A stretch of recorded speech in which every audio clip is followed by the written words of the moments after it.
Hi everybody, it's the penny pinching pathologist. I just wanted to clarify some of the vocabulary that comes up when we're talking about this stuff with Dan and Scott. And I recently spoke with the wealthy custodian, and I'll share that video in a few weeks. But he had a really great way of looking at retirement as a three-legged stool.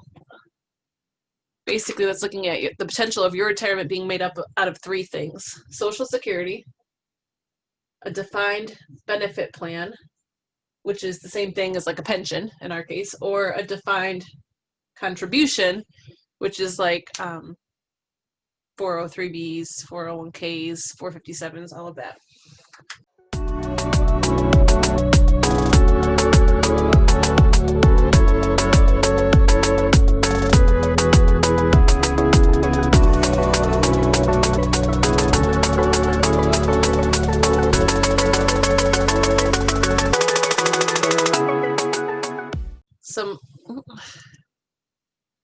Some other terminology that comes up when we start talking about all these different retirement options is pre-tax versus post-tax, or tax deferred is pre-tax. So when you see here, pre-tax means you don't pay tax now, so it's going to kind of be hidden from your taxes now, and it's deferred, or you'll have to pay it later when you actually take that money out. So tax deferred means you don't pay any taxes now, you will pay taxes later. Let's say you have a salary of $60,000, but you put $20,000 into this like hidden pre-tax tax deferred account. Okay, so it's going to look like to the IRS you have to pay taxes on $40,000 because this is being hidden for later, and you'll pay taxes on it later. So the Millionaire Educator plays with us a lot. If you look at his free money posts, let me share something with you.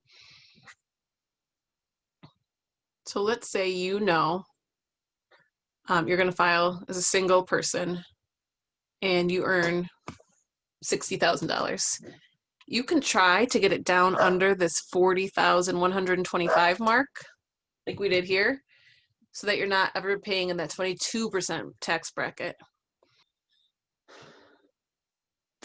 So when you look at this chart, you're going to see that there's different tax brackets. And what that means is anything within a certain chunk of your salary would be taxed at different amounts. So anything from $0 to, what does it say? 9,000, if you're single, $9,875 is going to be taxed at 10%. Is that about right? And then from 9,875 to our $40,000 amount is going to be taxed at 12%. However, if we hadn't used a pre-tax account, we would have this all the way up to $60,000. So then it would look like, 40,125 is going to be at 12, and then everything from that, 40,126 probably, up to our $60,000 amount would be taxed even higher at 22%. It shows you why it's good to play with this, because that extra money in that chunk there could be growing money for you for retirement instead of paying the government. So if you figure out how to use those pre-tax accounts, or you're not going to pay tax on it now, you'll put all that money into an account to grow for you. And then later when you retire, yes, it'll be taxed when you pull out, just like any other income would be. So say you pull out $40,000 later, well then whatever the tax brackets are at that point, it would be taxed. Say you have a $60,000 salary and you decide you want to put $20,000 in a pre-tax retirement account in one of these defined contribution plans, you're contributing the money to the account on your own. You decided the one you want to contribute to is a pre-tax account, so you don't pay taxes on it, and you wait till later to pay taxes. Okay, so you might hear the words tax advantaged. And what that means is that either you're saving and not paying on taxes now, but you will later, or you're paying taxes on it now, and later when you pull it out of your retirement account, you won't. Either case, it's an advantage on your taxes to have it planned out ahead of time, one way or the other. Okay, so there's two types. There's paying now, paying later. So like a Roth IRA is after tax. I could do that now with money I have in my bank account. A traditional IRA, you do that pre-tax. Okay, so another way of looking at these three legs of the stool, Social Security's defined benefits and defined contributions.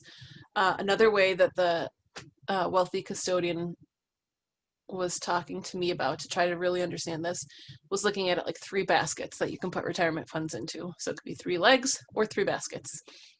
So being the visual learner that I am, let me show you what I got here. We've got basket number one, which would be what?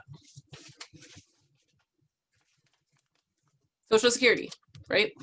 Basket number one, Social Security. Hopefully that'll all be there for us when we retire. Important to note though, not all teachers are paying into Social Security. So check out what your laws are in your state. Look at your paycheck. Are you paying to Social Security? So like on my paycheck, I know that I am, as you can see where it says FICA. You see that? So I'm paying FICA. So that means I am paying into Social Security. So I will have this basket as part of my retirement plan. Second basket, if the first one was Social Security, the second one is defined benefits. I hate defined benefits and defined contributions because we just don't use those terms regularly. Easier to say pension. Defined benefit is your pension. If you're a teacher or working in the state somewhere, you're paying into this whether you like it or not, a certain percentage. But so you can count on that being part of your retirement, hopefully, as long as they're managing these plans well. You can plan on this being part of your retirement. You have to look at your pension to understand it because each pension has different rules, different ages that matter, different equations to figure out what you'll get. But just know that is part of your plan. If you're paying a defined benefit or a pension, this basket will be important to you later. Final basket then is defined contributions. Okay, now defined contributions can mean a lot of different things. This is money that you are choosing to contribute extra. The other two were kind of involuntary, right? This was happening whether you liked it or not. This one, you're contributing on your own volition there. Okay, so there's different ways to put money in there. You get to choose your contributions. 403B, a lot of school workers have that. It's very similar to a 401k. A lot of school workers and state workers have 457 options. It's important to note, look at all of these so far are typically pre-tax, right? So most defined contribution plans are pre-tax. Traditional IRA, pre-tax. The one little caveat I'm going to talk about is the Roth IRA. And like for me, as I was starting researching all of this over the summer, I decided to start a Roth IRA. I already had money in the savings account. My husband and I each opened a Roth IRA with our money that we have in a bank account. That's a choice. So Roth after-tax money that already came out of your paycheck, already was, is going to be shown to the IRS. That goes in a Roth. The rest of these, pre-tax.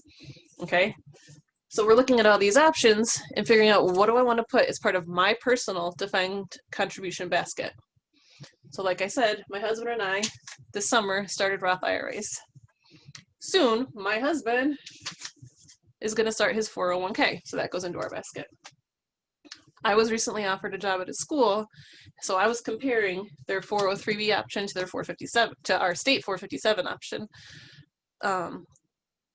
Important to know, not all school districts help you get connected with a 457. They all do have a list of 403B options. The vendors they use a lot of times are annuity products, insurance products, which I will say I don't like. They're terrible, they're high cost. In my opinion, not a professional, but really high cost. My New York State 457, solid option. So most likely this is what I'm going to be doing. I'm going to be focusing on this, and it doesn't max out to like 19,500 in 2020. So I'm going to try to get it as close to full as I can. Okay, if I were able to fill that, I would then go to my 403B. But they're not all created equal. You got to really study what's within each of these things to decide if it's worthwhile to you. So that kind of gives you an idea. I hope this helps a little bit with some of the vocabulary.